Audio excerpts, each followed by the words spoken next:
This week, happy 503 Day to all who celebrate. Dust Moto, building an EV dirt bike. I'd love to see you speak at WordCamp US. NedSpace could be your new space. Oregon's Drone Accelerator now has a new executive director and some potential networking help, especially for you. Let's get into it.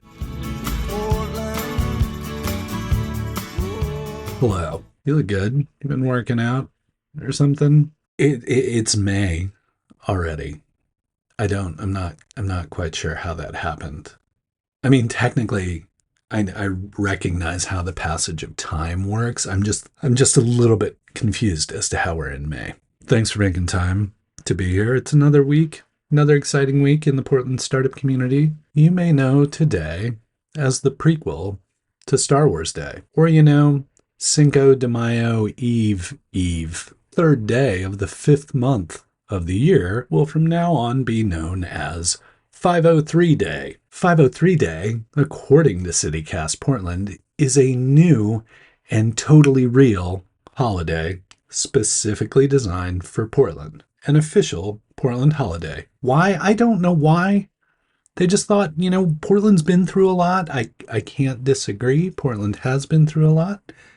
They thought we deserved our very own holiday for Portland, 503 Day, not 305 Day, which would be something that Pitbull would want to champion. But the folks at CityCast Portland, if you're not familiar with them, they've got a great podcast. It comes out every day, and I will link up their 503 Day celebratory advice telling you what to do today. Hopefully you can get some of that done. Hopefully you can experience Portland the way other Portlanders suggest that you do. Happy 503 Day to you, however you choose to celebrate it, or if you choose not to celebrate, that's fine too. Word around the campfire is they were even working on a new motto for Portland, which if you don't know, the motto for Portland is the city that works.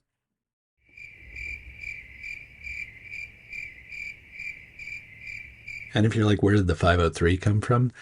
Area code. Old school co-working space that managed to survive for years and years, even throughout the pandemic. NedSpace is back, or kind of back. I mean, it's been here the whole time, but it's really nice to see the energy coming back to NedSpace. It was such a critical and formative part of the Portland startup community in the early years. As I may have talked about before, the folks at NedSpace are kind of the reason that the Portland Seed Fund exists, because they had put a lot of time and energy into campaigning for a fund to invest in local companies, and the Portland Seed Fund was stood up to manage that fund. So a little bit of NedSpace history for you there, but the founder, Mark Grimes, sold NedSpace and to another owner, and then that owner has now sold it to a new owner. And the new owner is really reinvigorating the space with energy and really returning to it being a community asset for the use of the Portland startup community. If you have an event or events and you're looking for space to host them, NedSpace has raised their hand as a potential host for you. Please check them out. Great co-working space, great event space. So whether you need somewhere to host your event or you simply need somewhere to work, please take a look at the longest running co-working space in Portland, NedSpace. Just subscribe. Just click subscribe. You'll be here every week. It'll be great. I promise. Do you use WordPress? Well, in case you haven't heard, WordCamp US 2024, the largest gathering of WordPress type people in the United States, will be coming right here to Portland in September. But that event is pretty boring if they don't have any speakers. This is where you come in. I think you have a very interesting perspective.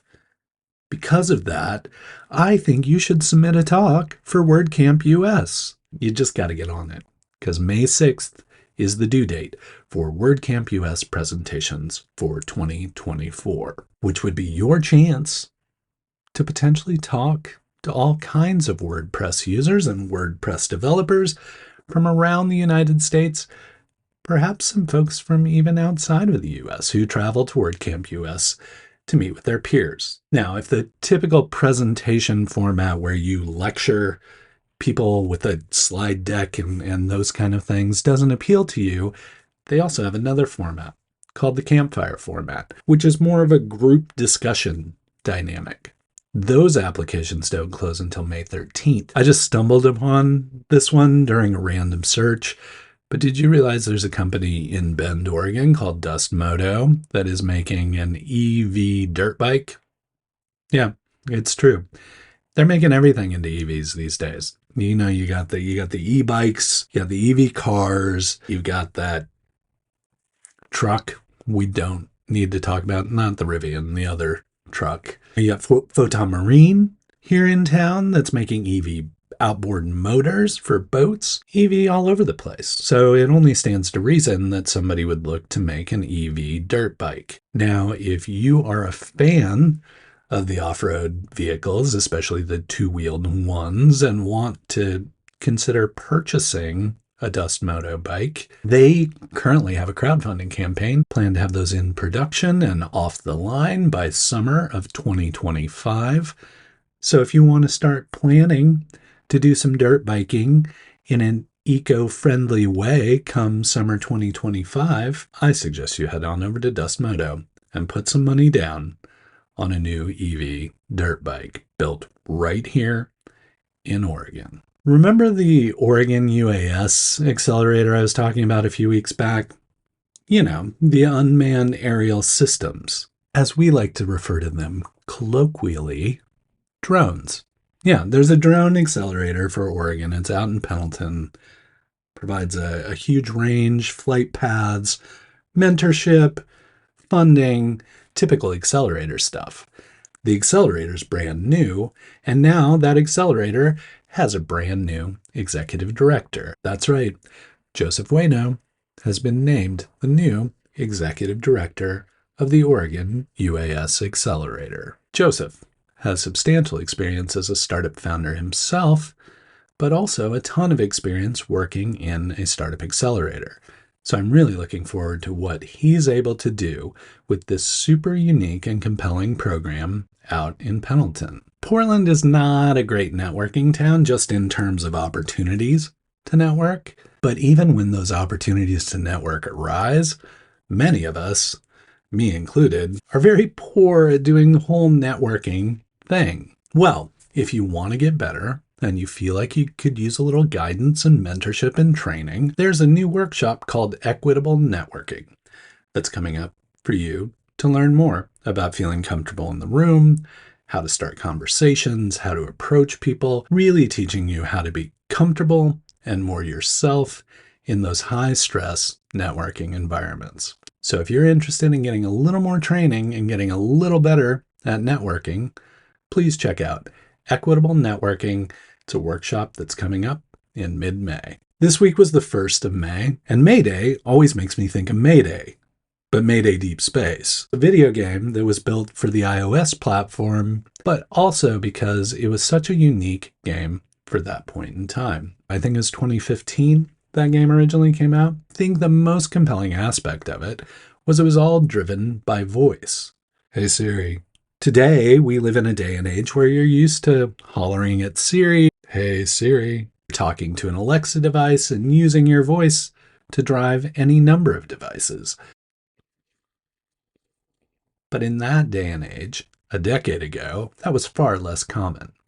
So having a video game where you directed your character simply by hollering into your phone was not only challenging, it was pretty entertaining. I don't think it's any longer available. I don't think you can get to it on the App Store, but maybe take a look at some of the interesting voice-driven video game development that took place here in Portland nearly a decade ago. I hope your stuff's going well. I hope you're hanging in there. And I hope you sincerely have a great 503 day. Until we get the chance to chat again, please keep up the good work.